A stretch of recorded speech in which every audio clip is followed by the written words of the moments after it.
आताच त्यावर चर्चा करण्याचं कारण आहे? मला वाटतं महाविकास आघाडीमध्ये हे स्पष्ट आहे की कुठेही लढाई एकामेकांसाठी नाहीये ना आमच्या कोणासाठी आहे. ही लढाई महाराष्ट्राच्या हितासाठी आहे, महाराष्ट्राच्या स्वाभिमानासाठी. आमचं हेच ध्येय आहे की हा महाराष्ट्रातून जे महाराष्ट्र द्वेष्टे आहेत त्यांना पळवण्याचं आहे. आज देखील आपण पाहिलं असेल साधारणपणे 256 एकर एवढे सॉल्ट पॅन लँड्स मिठागराची जागा हे भूखंड सगळे देत आहेत अदानीला.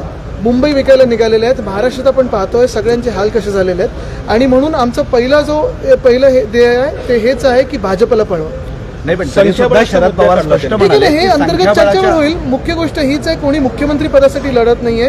आम्हाला सरकार ह्यासाठी बनवायचंय कारण जे महाराष्ट्र द्वेष्टे भाजप आहे त्यांना हद्दपार तुमच्या पक्षाची मागणी होती की मुख्यमंत्री ती पदाचा चर्चा मी करत राहू. बघा तुम्हाला अजून एक सांगतो सीट शेअरिंगच्या वेळी खेचताणी होणार. त्याच्यात असं कोणी वाटून घेऊ नका की काहीतरी तुटतंय कारण खेचताणी ही झालीच पाहिजे. नाही झाली तर कोणाची ताकद नाहीये. प्रत्येक सीट ही प्रत्येकाने मागितलीच पाहिजे मगच आम्ही 288 सीटवर सगळ्यांना मदत करू शकतो. अजित पवारांनी एक ट्विट केलं आहे आणि त्यामध्ये त्यांनी लाडकी बहीण योजनाचं संपूर्ण क्रेडिट हे राष्ट्रवादीला दिलंय आणि त्यांच्या ट्विटमध्ये फक्त अजित पवारांची लाडकी बहीण असा उल्लेख आहे, ना मुख्यमंत्री ना उपमुख्यमंत्री. आता दुसरे हाफ डीसीएम आणि जे घटनाबाह्य मुख्यमंत्री त्यांच्या ट्विटची वाट पाहूया किंवा कॅबिनेटमधून आपल्याला ऐकायला येतच काय काय होतं तिथे. लेफ्ट राईट करतो. रावसाहेब दानवेंनी काल असं वक्तव्य केलं की उद्धव ठाकरे आम्हाला सोडून गेल्यामुळे लोकसभेला आम्हाला फटका बसला. भाजप पहिल्यांदा खरं बोलले. उद्या राहुल गांधी सांगलीत आहेत. उद्धव ठाकरे जाणार आहेत का? कारण महाविकास आघाडीचं रणसिंग नाही मला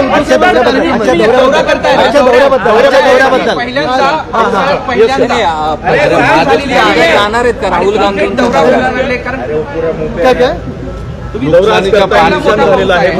अतिवृष्टी झालेली आहे, वादळी पाऊस होता, नुकसान खूप झालेलं आहे. त्या नुकसानीची पाहणी करायला चाललेलं आहे. माझ्यासोबत संजय राऊत साहेब आहेत, अंबादास दानवेजी आहेत, खैरे साहेब आहेत आणि महत्वाची गोष्ट म्हणजे हीच आहे की सणावारी आता कुठेतरी ह्या राजवटींनी मदत करणं आणि चांगली भरीव मदत करणं गरजेची आहे. पहिल्यांदा आपल्याला थोडं वाटत होतं, मागच्या आठवड्यातच माझा मराठवाडा दौरा होता तेव्हा आपल्याला वाटत होतं चांगला पाऊस झालेला आहे. पण आता जी अतिवृष्टी झाली आणि नुकसान झालं त्याला नुकसान भरपाई देणं गरजेचं आहे.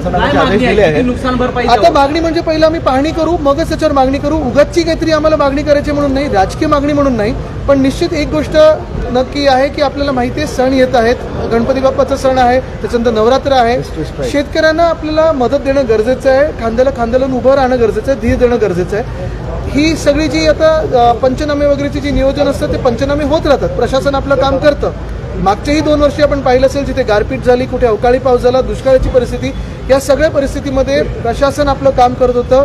त्यांनी पंचनामे केले होते पण कुठे 5 रुपयाचा चेक, कुठे 50 रुपयाचा चेक, असं होऊ नये ही आमची आग्रहाची मागणी राहील. बरं, सांगलीमध्ये उद्या राहुल गांधी येत आहेत आणि महाविकास आघाडीच्या प्रचाराचा नारळ तिथं वाढवलं जाईल असं बोललं जात आहे. नाही, उद्धव ठाकरे जाणार नारळ अधिकृतरित्या महाविकास आघाडीचं जेव्हा वाढवलं जाईल तेव्हा आपल्याला कळवण्यात येईल. कारण मागच्या आठवड्यात देखील महाविकास आघाडीची जी सभा होती तेव्हा पण सांगितलं होतं की आता नारळ फोडणार, आता हे होणार. असं नाहीये. जेव्हा अधिकृत सभा असते महाविकास आघाडीच्या त्याच्यासाठी आम्ही सगळे येऊ. उद्याचा वैयक्तिक कार्यक्रम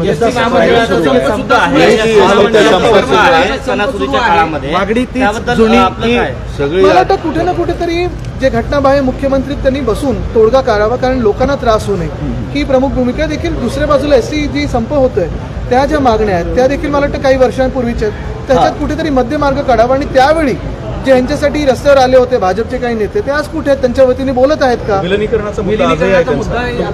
एक्झॅक्टली. पण त्यावेळी जे आंदोलन करण्यासाठी भाजपवाले पुढे आग लावत होते, चावे मारत होते ते आज कुठे आहेत?